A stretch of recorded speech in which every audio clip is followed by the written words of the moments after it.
praise and all that stuff. Everybody just doing all that stuff. And so I thank God for you joining us on tonight and coming on.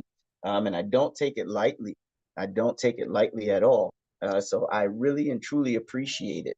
We've been in a great series entitled that's been entitled Live to Serve and Serve to Live. All right. And I thank God that you have joined us and you have been a part over the past several weeks. And I pray and trust and believe that it's been a blessing to you. So in all of that, last week we dealt with and looked at your opinion, all right, is not necessarily needed. All right. Your opinion is not necessarily needed. And the reason why we said that is because too many times people think that they just have to have the last word, or they just have to say something, they just have to put their 2 cents in. Well, guess what? Sorry, brother. Sorry, sister. We don't need your 2 cents. We already got a full dollar. We already got a full dollar. And your 2 cents, you can save it for the next go round. All right. You can really save it for the next go round, because sometimes our 2 cents or our view, instead of diminishing, it actually increases the flames of fire. All right. It increases the flames of fire, and it causes more harm than good. And so we have to realize that we have to pray and we have to seek God as to when to say something, when not to say something, and how to say it. All right, because for too many times we will not ask God as to what to say, how to say, when to say it, and all that other stuff. And God is like, listen, you know what? I need you to seek me first. All right, ask me first beforehand. All right, because like we stated last time, there are plenty of times when we have did what we want to do and then asked God second. All right, we did what we want to do, and then after it all blows up in our face, then we asking God. It's like, hold up, Lord, wait 1 minute. It's like, wait on, brother, wait 1 minute, because you should have asked God first. All right, whether or not you need to say or do what you're about to say or do. All right, and so that's just kind of to catch us up a little bit, because on today, our lesson that we're looking at is entitled, Are You Solution-Centered or Problem-Oriented? All right. Are you solution-centered or are you problem-oriented? Because it's a good question for us to ask and a good question for us to look at. And I'm not going to get too much into it because I don't want to give any information away yet, because I want to hear from you as to your thoughts, your questions, your ideas of how you look at and how you think about the statement that is being made and the question that we're looking at on tonight. All right, the title of the lesson. So in that, I hope and pray that everybody's ready, because I am about to throw out our first question. All right, and I'm going to need some people to come up off of mute, or some people on YouTube to answer the question. All right. Thank you. I was about to turn it on in 1 minute. Because the first question that I'm going to ask as I turn on the light is this. Does all destructive criticism have to be destructive? All right. Let me ask that question again. Does all destructive criticism have to be destructive?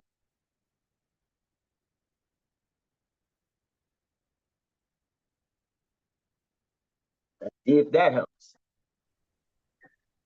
You know what? Here we go. This is another week, and here you go again, Bishop. Here you go again. The word destructive, or the phrase destructive criticism, I have to say it is what it is. If the criticism is meant to be destructive, I mean, the intent or the delivery of the criticism could be meant to be destructive, but the recipient doesn't have to allow it to be destructive. You can destructively criticize me, but it'll be up to me to determine whether I allow it to destroy my aims, my goals, my perspective, or my outlook. Mm-hmm. I'll stop Mm-hmm. with that. Yeah, because I have a companion question to ask too. But somebody else I does. agree with Elder GP because the word doesn't have to be. No, it doesn't, depending on your mindset and maturity. And some people are going to have things to say that may be malicious and negative, but doesn't mean that it fits who you are or what you're doing. So you don't have to carry it. It doesn't have to be if you don't allow it to be. What you allow in you, it will affect you. So you can just let it come off of your back like water off of a duck. They can say it, but it doesn't Shucky have to ducky. affect you. I don't know all about that, but Uh-huh. Uh-huh. Someone else? Does all criticism does all destructive criticism have to be destructive? And I know some would focus in on certain words that's in the phrase, uh, but someone else want to add in, someone else want to chime in. It could be very helpful sometimes. Mm, okay. We might think that, if you really and truly don't cut the word up, if you really and truly don't apply it to your heart, it's going to be Mm-hmm. destructive. Because a lot Mm-hmm. of people, as soon as somebody says something, they think you just assaulted me. You know what I mean? No, Mm. think about it. What am I saying? Truth always hurts. Yeah, sometimes it does. So no, it doesn't have to be destructive at all. It's a learning. We have to learn the good and we have to know the bad. Mm-hmm. Yeah. Yeah. Yeah. All right. Someone else? And again, just piggybacking on what she said, and I agree with her flow too. And Eldest Alicia's flow was very much on point. It's like if the criticism is destructive, if you look at who's doing this here, destructive criticism, is what somebody is seeing in you, your behavior, your outlook, or your decision-making process could be stinky. Mm.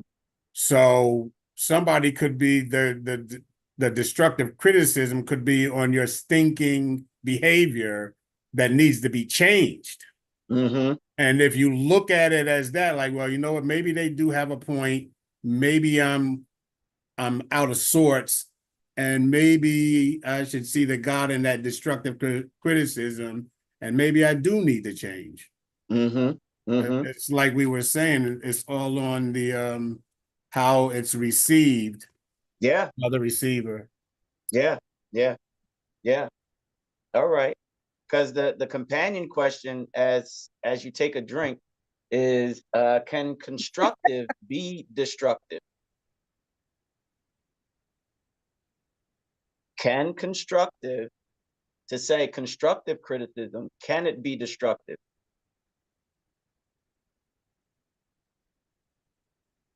Yes. By the understanding of it. The Yes. misunderstanding of it. Because depending on the recipient, Yeah. it could cause somebody to start patting themselves on the back. Mm-hmm. It Mm-hmm. could cause somebody's head to get puffed up. Uh-huh. It could cause somebody to think that they're more than who they are or where they ought to be. Mm-hmm. Yeah. I think, yeah. Yeah, could flip it on there, yeah. All right. Someone else? also it can make, so when you think about constructive criticism, somebody can give you suggestions and then you can take that in your own mind, how you're hearing it, as being destructive. They can be trying to give you positive feedback on how to make things a little bit better or what they may see. And since you are in that kind of a mindset, you hear it as destructive, when all they're trying to do is help you iron out things, make it a little bit better, help you present it a little bit better. But since you're now with this egotistical attitude, you may want to say, or just defensive on that sense, you don't want nobody to tell you anything, so you think there you go. But your mind is playing tricks on you, you know how that works. And so you can't allow the Spirit of God to help you understand that I'm here to help you. I'm here to guide you, not to destroy you. And sometimes we think that when someone is pointing out something that you could do that helps you out, and maybe their experience will help you, we get so defensive, like somebody's trying to take something from us, that somebody is trying to now take on my role. And that's not the case. And you miss out on such of a blessing to help improvement in ministry and even in your life, if you could take the constructive criticism, not as destructive, but to do some work to help build. You know what I mean? It's all in here, because I used to be like that. That's why I could say it, because it helps you switch your mindset, that everything someone is saying is not to be malicious and to cause harm, but people are really looking with an eye to see where you can make improvement. It shows maturity if you're able to take the correction, the criticism with love and joy, and fix it, flip it, and just do the work. Flip it and fix it. Flip it and fix it. Flip it and fix it. Pass the plate. Pass the plate. Pass the plate. Flip it and fix it. Come on now. Yes. Someone else want to add to it? Can I go from the flip side? Yes, go ahead. So I'm thinking of what Elder Smith said, and I can think of myself. It's how you receive it. And the flip side of it is saying sometimes it can be constructive criticism, and I can talk about myself. I can get perfectionistic. So if I'm perfectionistic, I'm one that is, I want something a specific way. I'm stuck on it being a certain way, and I don't get satisfied with it. So a constructive criticism saying, oh, well, maybe you could have done it this way. Maybe you could have done it this way, can be constructive and positive criticism, but it may become destructive to me because now I don't know how to let it go. Now, all I can do is think about it. And Elder Smith knows it, because she's one of the people I would call when I'm like, I don't know. I don't like this at all. I don't like this at all. And I'll be like, I don't like the way this looks. I don't like the way this looks, or I don't like the way that this happened. And now it's like, oh, well, how about you do it this way? Do it this way, this way. And now with this, a positive intent, but because of the way I received it and the way I already had a preconceived notion before I even received the criticism, I already had a preconceived mindset before I even received any type of opinion, it already flipped what it happened. So then it's going to be like, well, no. And I might now be going into a place of indecisiveness. So sometimes it's even a point of maybe I didn't need the criticism at all. And because now I got it, now I'm taking it destructive, even though the intent was positive. Yeah. Yeah. GP?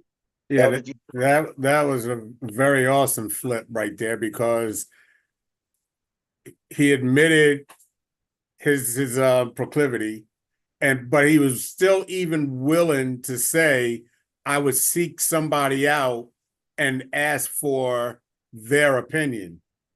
And then somebody else would have the opportunity to share, well, look at it this way. So just because you received it one way the first time, getting another perspective will help you see even clearer whether it's constructive, destructive, and it helps you grow, just like Elder Smith was saying. Third one, or a combination of both. A combination of both. Amen. Yeah. Yes. And it's the way you deliver it, the tone, the guidance of it. The person will receive it, understanding that you're coming with love, and not just to, you should do that, you should do that, but to even help those who struggle with releasing that, to understand that there may be another way, and to help them navigate that without feeling a type of way. Yeah, because adding more wood to the fire, getting outside to say constructive or destructive is good, because they're not so invested in whatever it is. Because a lot of times when you are so engrossed and so invested in it, you can't really think, you really can't see, you really can't hear, you really can't understand, because you're so engrossed in it, and you're just like, oh my gosh, I can't hear anything, I can't see anything.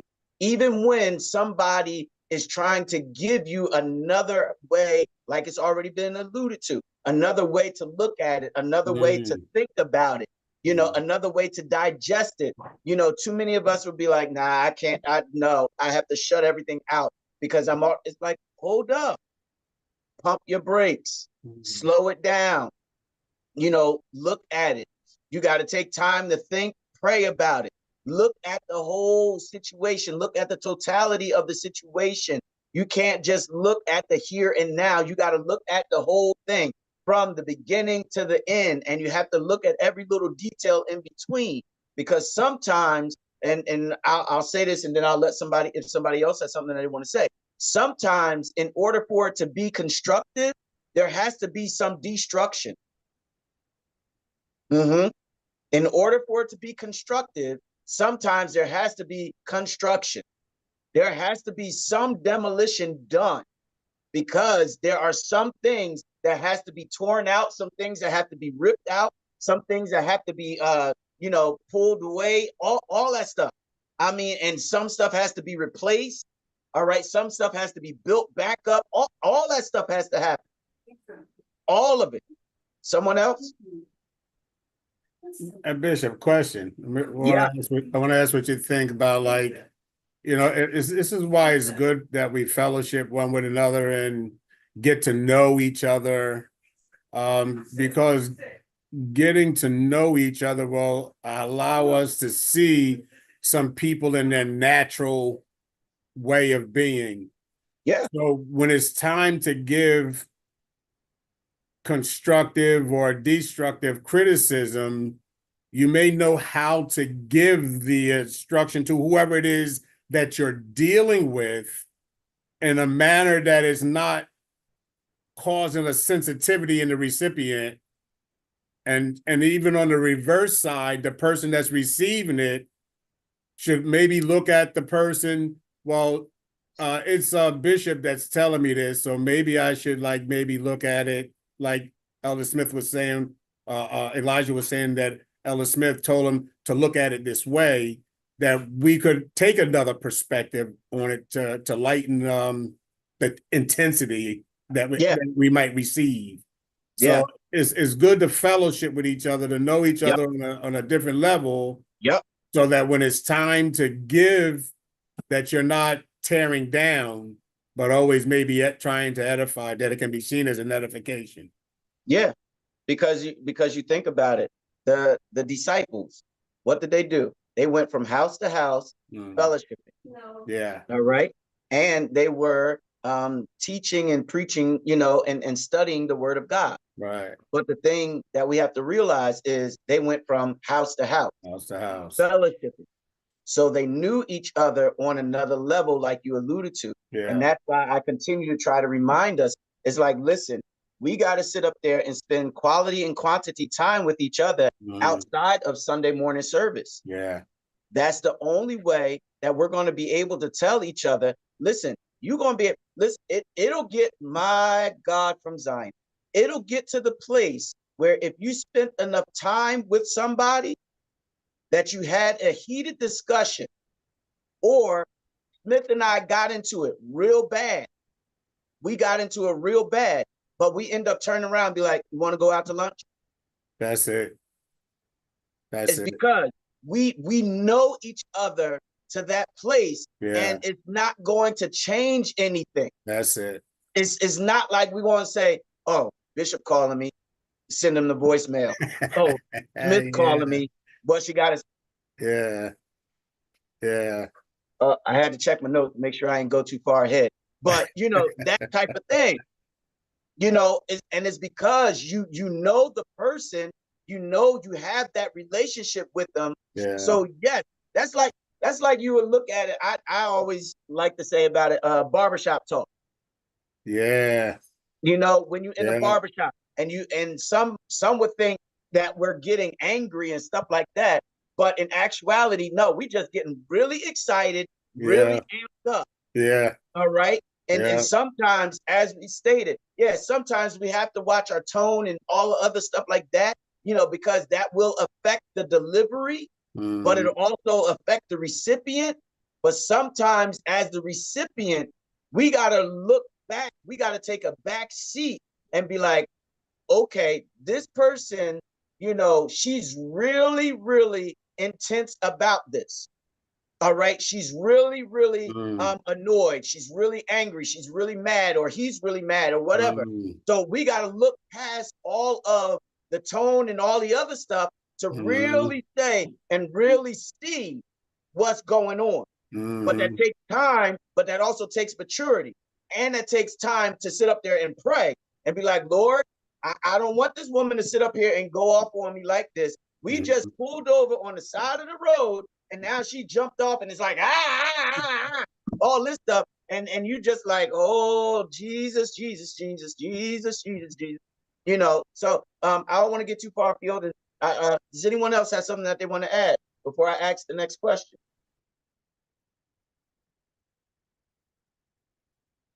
Okay. Because the next question is, and it's very, very simple.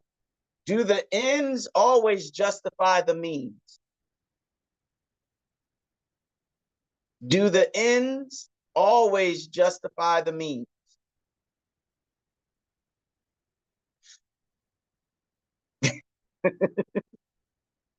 I see smoke rising, and it's not the glory of the Lord rising among us. It's the smoke from our heads rising among us. So the question is, do the ends always justify the means? Somebody come up off of mute and jump on that one for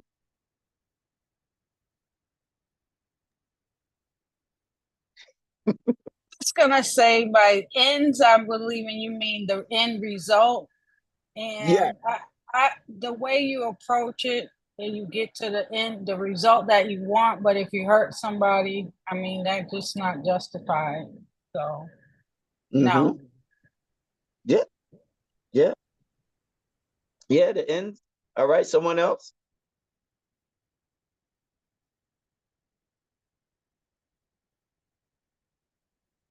I know this one is a little stumper. But the thing about it is, sometimes we have to look at the outcome of whatever it is. As Sister Tabitha said, sometimes, but the thing about it is, even if we look at the outcome, we could not predict what the outcome was going to be because we don't see the future. Now we can guess, we can kind of, surmise and use previous instances as to, if I do this, then this is going to happen. If I say this, then that's going to happen. Like Sherlock Holmes would say, I can deduce, what the possible outcomes would be.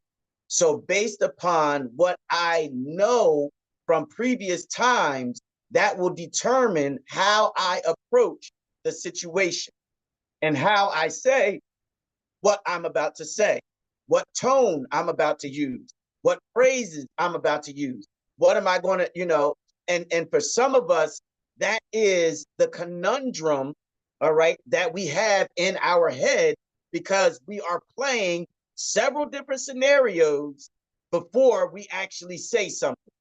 And then sometimes, because we have played so many different scenarios, sometimes we won't say nothing. We will not say a single thing. We will not share anything. Because why? Because we don't know what is the potential outcome of, what we intend to say or what we intend to do. So we'll just play it safe and we'll just hold it and we'll just keep it. Why? Because we've had too many instances where it went well, and then we've had too many instances where it went bad.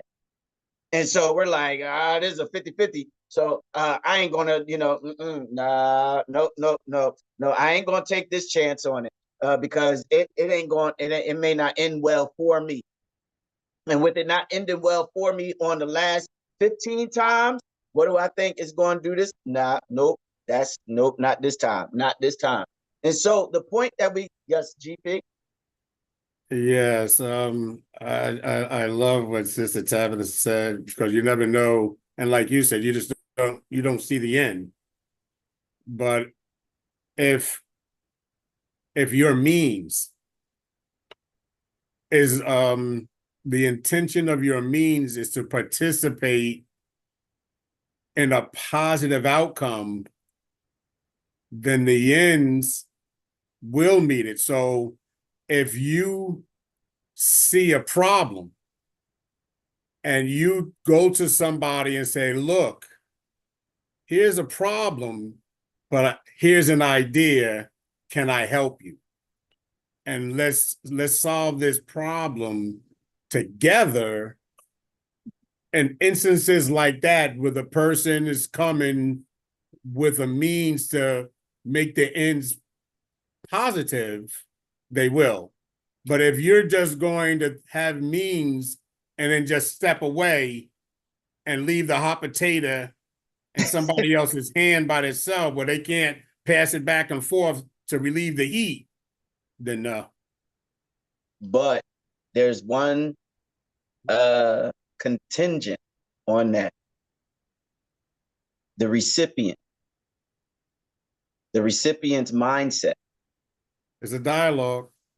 If the recipient's mindset is not there, no matter how you present it, you could present it with love, yeah, and they're gonna take it as, it's a wash. offensive. You could present it in anger because you're frustrated. They're gonna take it in the way that because they mindset just not there. It's just not there. So that's why I said with some instances, some people are like, I'll just play it safe. I'll just play it safe, because we have to look at it like you alluded to, even as a recipient or as the giver. All right. We have to look at how are we receiving it? Are we receiving it so that we would have solutions, or are we receiving it to create even more problems and looking at the problems? Because we're coming from John chapter number 6, verses 5 through 9. All right. Which is a familiar miracle to each and every one of us. It is dealing with Jesus feeding, all right, a group of people, all right. Don't remember at this particular point because there was two of them. The 5,000 might be the 5,000, or it might be the 3,000. But don't remember at this particular point. Didn't put that in my notes, because the part that I want us to focus in on is the problem. All right, because John 6 and verse 5 states this: when Jesus then lifted up his eyes and saw great company come unto him, he saith unto Philip, whence shall we buy bread that these may eat? And this he said to prove him, for he himself knew what he would do. He himself, Jesus already knew what he would do. Right. All right. In the situation, he already knew, but he was trying to see what the others would do in the situation. So look at it. It's a test. Jesus testing them to see whether or not they're going to pass or they're going to fail the test. All right. Moving on to verse number 7. It says, Philip answered him, 200 pennyworth of bread is not sufficient for them, that every one of them may take a little. Verse number 8. One of his disciples, Andrew, Simon Peter's brother, saith unto him, there is a lad here with which hath 5 barley loaves and 2 small fish. But what are they among so many?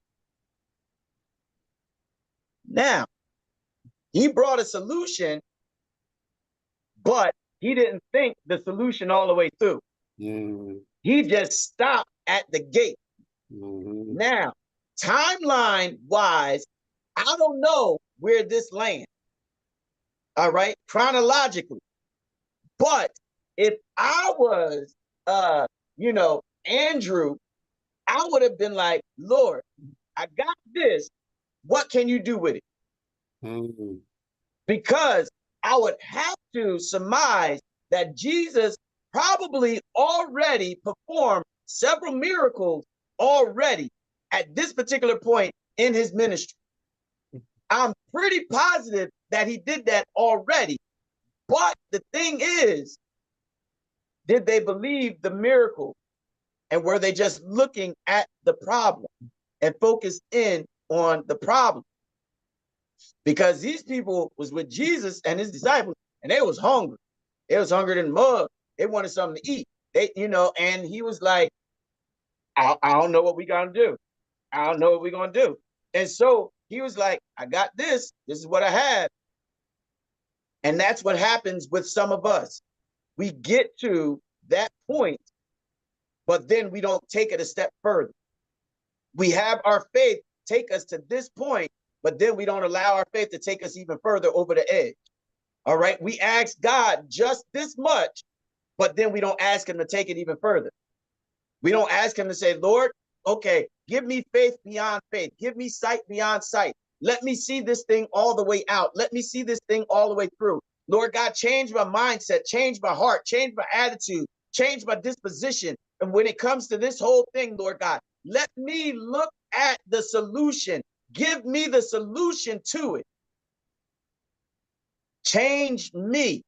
Make sure I receive whatever is coming at me. Make sure I receive it correctly. Make sure if I'm giving it out, make sure I give it out correctly. Yeah, listen, let me keep it 100. There's not going to be times when we keep it straight where we are, perfect all the time. There's going to be times when we mess up, period. Point blank, end of discussion. None of us are perfect. All of us flip our lid.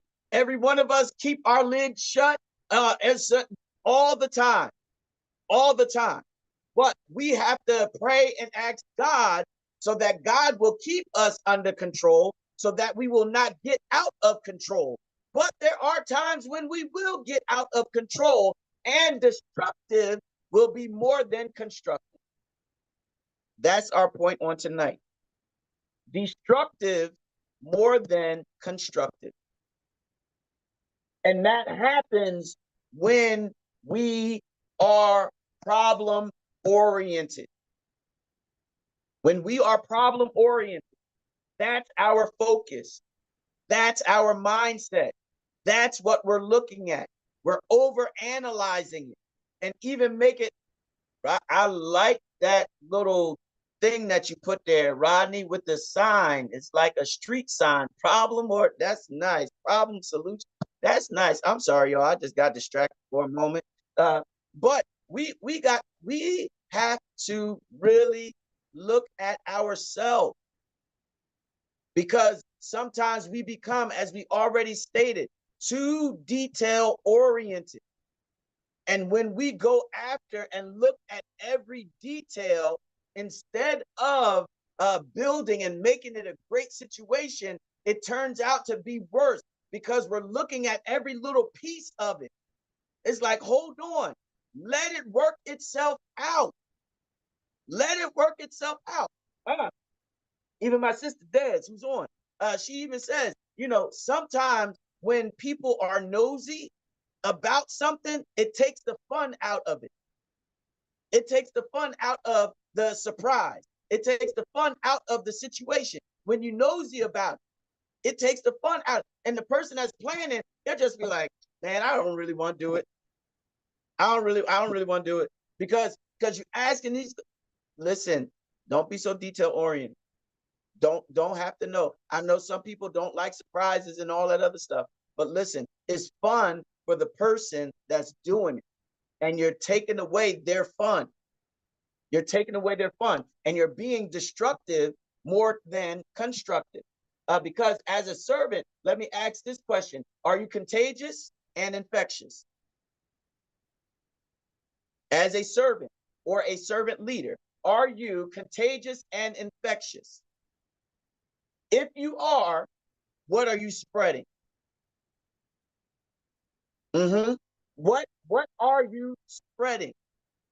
Because that will determine, all right, the mentality, that will determine the spirit, that will determine the tone, that will determine the disposition, the mindset, all of that, of whatever is connected to you.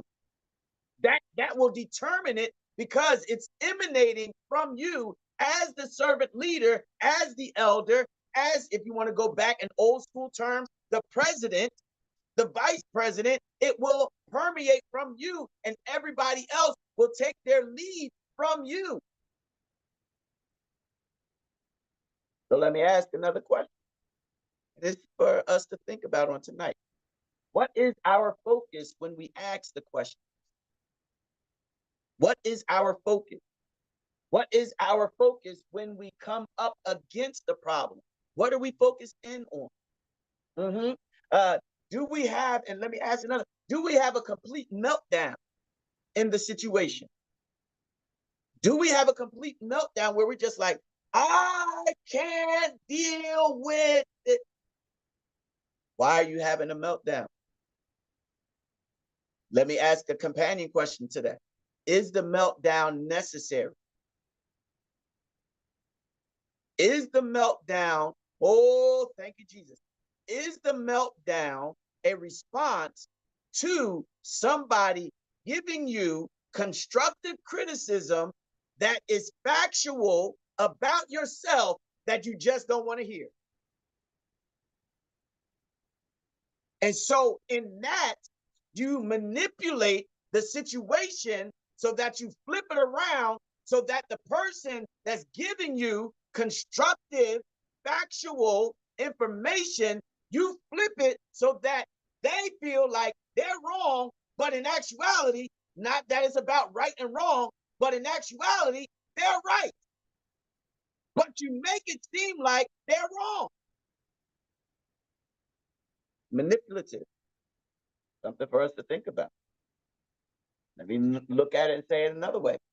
And look at it another way with this. Let me give us a piece of advice. If someone comes to us on a regular basis with destructive criticism, use that as fuel. Use that as fuel to push yourself. My son Omar wrote a song. I challenged him to write a song. I always use this as an example. The song was entitled Prove 'Em Wrong. Why? Because they always, to a certain degree, did not believe in him, did not believe in what he could do, did not at all, even was trying to manipulate the Queen and I as parents into believing what they thought was the truth, when in actuality, what it was their, let me see, their professional minds trying to make a professional hypothesis or make a professional guess as to, and it's like, nah, there ain't nothing wrong with them. There ain't nothing wrong with them. So I challenge them, prove them wrong. Same thing with us in ministry. Satan is the accuser of the brother. He's always sitting up there coming up with, he ain't gonna be able to do this. They ain't gonna be able to do that. Oh, what you think this is? Nah, baby. That ain't gonna happen. You got people that'll sit up there. How many of us have had somebody in our life that came to us and told us that we'll never be? We can't do. You won't succeed. You're not smart enough. You're not light enough. All right. You're not black enough. You don't have the right type of bravado. You're too short. You're too fat. You're too wide. Your nose is too long. All this stuff. And for some of us, we took that and we feasted on it. And it changed our mindset. It changed our outlook, not of the situation, but our outlook of ourselves in the situation. So we began to look at and focus in on the problems instead of focusing in on solutions and using it to propel us to do what needs to be done. Does anyone have a comment or a question? Okay. Because too many of us have a negative outlook when it comes to things. Some of us have, too many of us, we automatically have a negative outlook. I mean, automatically. Now, sometimes, granted, it is to say it is because of previous experiences. sometimes, yeah, it will cause us to have a negative outlook. We'll automatically, just be like, oh, Lord Jesus, let me go to the point. Because we'll just be like, all right, now here we go again. All right, what's happening now? What she got to say now? What he got to say now? What they going to do now? That's our outlook because of previous situations. And when we look at it that way, it automatically puts a negative tone on it. And it causes us to have a defensive and even in some cases, an offensive mindset going into. And defensively, we're like, okay, I'm putting my guard up.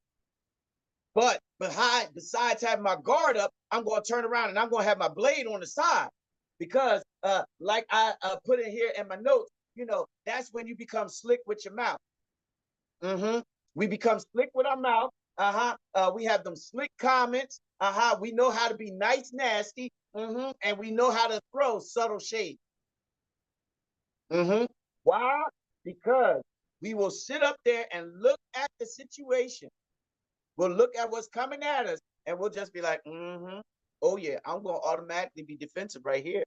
Because the last time they came, last time they said, it didn't, yep. And so we're automatically coming in our mindset in a defensive mode, waiting for us to be able to become offensive so that we can go ahead and strike and get our point across instead of looking at the situation and saying, Lord, let me see. Let me see. I know I just want to go all in because they all in. Sister on sister. All right. Smith and Shauna, just automatically ready to go all in at each other. But guess what? You can't go in all in by yourself. You can't go all in by yourself. And sometimes we have to take the time out and listen. And I'm not saying hear, I'm saying listen and don't manipulate. Listen to the other person. Because Shauna may be giving some, good advice. But if Smith is not ready to hear it, don't want to hear it, nothing like that, is not really, sitting there, it ain't going to work. It ain't going to work. Because Smith's mindset, Elder Smith's mindset ain't, it's just completely off, turned off, to the left, to the right, whichever way you want to go. Because you have some people that, I'll say, well, the glass is half full. And the other person will say, the glass is half empty. Well, somebody will say, well, you know what? I'm halfway out. They'll turn around and say, no, you halfway in. They'll have the complete and total opposite of every single thing that you say because they have destructive mindset and they are problem oriented. They look for and they are asphyxiated on problems. They want, and that's their whole life. Oh my God, is around problems. And that's all they do is problems. They look and find problems. And I'm sitting there like, how can you work and go through ministry? You're a servant leader. You're a servant. And all you keep looking for is problems. Oh, thank you, Lord. Oscar the Grouch. Sesame Street. Living in a trash can. That's all he ever did. That should have been like the little the thumbnail or something for this one. Oscar the Grouch, because he every time he came out that trash can, he was always complaining about something.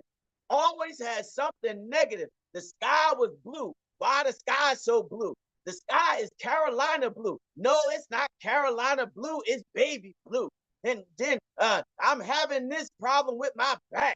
And what type of problem you have with. That's every time. Always destructive. I don't like to use definite terms like that, but that's what happened. That's what happened. Always destructive. Always has something negative to say, even if the person is trying to give you a compliment.